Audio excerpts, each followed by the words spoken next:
ದೊಡ್ಡಬಳ್ಳಾಪುರದಲ್ಲಿ ನಿಲ್ತಾ ಇಲ್ಲ ನಕಲಿ ಡಾಕ್ಟರ್ ಹವಾ.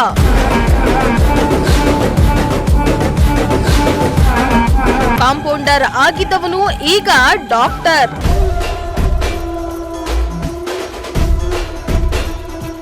ಮನೆಯಲ್ಲಿ ಕ್ಲಿನಿಕ್ ಓಪನ್ ಮಾಡಿ ರೋಗಿಗಳಿಗೆ ಟ್ರೀಟ್ಮೆಂಟ್.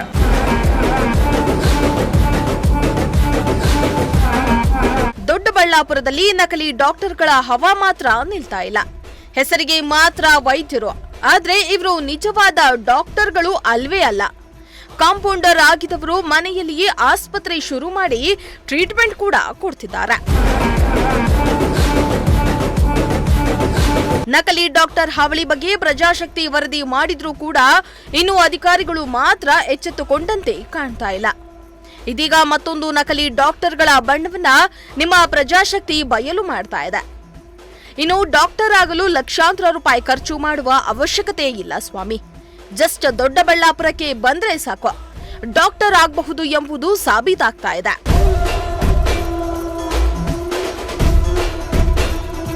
ಹೀಗೆ ಫೋರ್ಸ್ ಕೊಡ್ತಾ ಇರೋ ಇವನನ್ನ ಒಮ್ಮೆ ನೋಡಿ. ನೀವು ಇವನ್ ಹತ್ರ ಟ್ರೀಟ್ಮೆಂಟ್ ಏನಾದ್ರೂ ತಗೊಂಡಿದ್ದೀರಾ ಅಂತ ನೆನಪು ಮಾಡ್ಕೊಳ್ಳಿ. ಈತನೇ ಹೇಳುವ ಹಾಗೆ ನಾನು ಡಾಕ್ಟರ್ ಅಲ್ವೇ ಅಲ್ಲ ಅಂತ ಒಪ್ಕೊಂಡಿದ್ದಾನೆ. ಮುಂಚೆ ದೊಡ್ಡ ಬೆಳವಂಗಲದಲ್ಲಿ ಒಬ್ಬ ಡಾಕ್ಟರ್ ಬಳಿ ಕಾಂಪೌಂಡರ್ ಆಗಿ ಕೆಲಸ ಮಾಡ್ತಾ ಇದ್ದ ಇವನು. ಈಗ ಸ್ವತಃ ತಾನೇ ಡಾಕ್ಟರ್ ಆಗಿ ಟ್ರೀಟ್ಮೆಂಟ್ ಕೊಡ್ತಿದ್ದಾನೆ. ಅಲ್ಲಿ ಯಾವ ಎಡವಟ್ ಮಾಡ್ಕೊಂಡಿದ್ದಾನೋ ಏನೋ. ಈಗ ಇಲ್ಲಿನ ಪ್ರತಿಷ್ಠಿತ ಜಾಲಪ್ಪ ಕಾಲೇಜು ಮುಂಭಾಗ ಒಂದು ಮನೆಯಲ್ಲಿ ಕ್ಲಿನಿಕ್ನನ್ನೇ ಓಪನ್ ಮಾಡ್ಕೊಂಡಿದ್ದಾನೆ. ಅಲ್ಲಪ್ಪ, ನೀನ್ ಮಾಡೋ ಕೆಲಸದಿಂದ ಯಾರಿಗಾದ್ರೂ ತೊಂದರೆ ಆದ್ರೆ ಏನ್ ಮಾಡ್ತೀಯಾ ಅಂದ್ರೆ ಇವ ಕೊಡೋ ಉತ್ತರ ನಿಜಕ್ಕೂ ಬೆಚ್ಚಿ ಬೀಳ್ಸತ್ತ. ಹೌದು, 30 ವರ್ಷದಿಂದ ಟ್ರೀಟ್ಮೆಂಟ್ ಕೊಡ್ತಾ ಇದ್ದೀನಿ, ಯಾರಿಗೂ ಏನೂ ತೊಂದರೆ ಆಗಿಲ್ಲ. ನಾನ್ ತಗೊಳ್ಳೋದು 50 ರೂಪಾಯಿ ಫೀಸ್ ಅಂತ ಹೇಳ್ತಾನೆ. ಅಷ್ಟೇ ಯಾಕೆ, ಯಾವ ಅಧಿಕಾರಿಗಳು ಬಂದ್ರು ಕೇಳಲ್ವಾ ಅಂದ್ರೆ ಅಯ್ಯೋ ಬಿಡಿ ಸರ್, ಇದು ಅವರಿಗೂ ಗೊತ್ತು ಅಂತ ಹೇಳ್ತಾನೆ. ನೀವು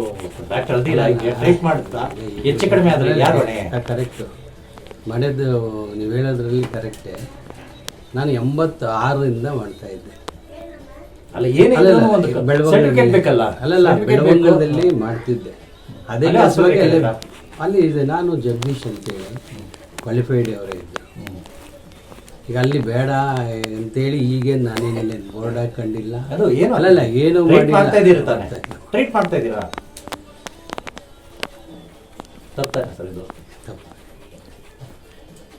ನಮ್ಮ ಕಡೆಯಿಂದ ಯಾರಿಗೂ ತೊಂದರೆ ಆಗಿಲ್ಲ ಇದುವರೆಗೂ. ಯಾರಿಗೂ ತೊಂದರೆ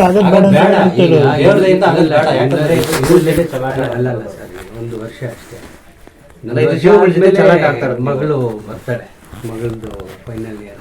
ಏನೇ ಇರ್ಬೋದು, ನೀವು ಆಯಿತು ಬೇಡ ಬಿಡಿ ಸರ್, ಮಾಡೋದು ಬೇಡ. ನಮಗೇನು ಅವಶ್ಯಕತೆನೂ ಇಲ್ಲ. ನಮಗೆ 2 ಮಕ್ಳು ಮದುವೆ ಆಗ್ಬಿಟ್ಟಿದೆ, ನನಗೂ 60 ತುಂಬಿತು. ಅಲ್ಲಲ್ಲ ಈಗ ಬೇಡ ಬಿಡಿ, ಮಾಡೋದು ಬೇಡ ಬಿಡಿ ಸರ್. ಇಲ್ಲ ಬೇಡ, ಯಾರು ಹೆಚ್ಚಿನೂ ಆಗೋದು ಬೇಡ, ಯಾರು ಕಾರಣಕ್ಕೂ ತೊಂದರೆ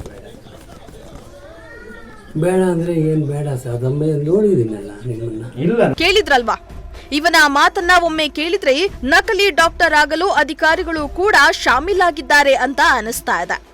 ಇನ್ನು ಇದೊಂದೇ ಅಲ್ಲದೆ ಊರು ತುಂಬಾ ಕ್ಲಿನಿಕ್ಗಳೇ ಇವೆ. 80% BAMS ವೈದ್ಯರೇ MBBS ವೈದ್ಯರಂತೆ ಆಯುರ್ವೇದಿಕ್ ಟ್ರೀಟ್ಮೆಂಟ್ ಕೊಡ್ತಿದ್ದಾರೆ. ನಗರದ ಮಧ್ಯಭಾಗ ಬಸ್ ಸ್ಟ್ಯಾಂಡ್ ಹತ್ತಿರ ಫೇಮಸ್ ಕ್ಲಿನಿಕ್ ಕೂಡ BAMS ಬೋರ್ಡ್ ಹಾಕೊಂಡು ಇಂಗ್ಲಿಷ್ ಮೆಡಿಸಿನ್ ಕೊಡ್ತಿದ್ದಾರಂತೆ. ಇದು ಕಣ್ಣಿಗೆ ಕಂಡದ್ದು. ಇಂತಹ ನಿರ್ಲಕ್ಷ್ಯದಿಂದ ಕಾಣದ ಹಾಗೆ ನಡೀತಾ ಇರೋ ಘಟನೆಗಳು ಇನ್ನು ಈ ನಗರದಲ್ಲಿ ಅದೆಷ್ಟು ಇದೆಯೋ ಆ ದೇವರೇ ಬಲ್ಲ.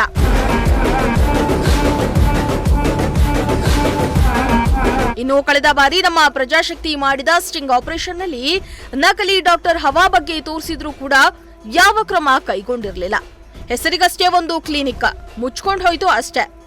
ಆದ್ರೆ ಈ ತರ ನಾಯಿ ಕೊಡೆಗಳಂತೆ ಬೆಳೆದಿರೋ ಕ್ಲಿನಿಕ್ ಆಸ್ಪತ್ರೆಗಳ ಬಗ್ಗೆ ಇಲ್ಲಿನ ಅಧಿಕಾರಿಗಳು, ಶಾಸಕರು ಯಾವ ರೀತಿ ಕ್ರಮ ಕೈಗೊಳ್ತಾರೋ ಗೊತ್ತಾಗ್ತಾ ಇಲ್ಲ.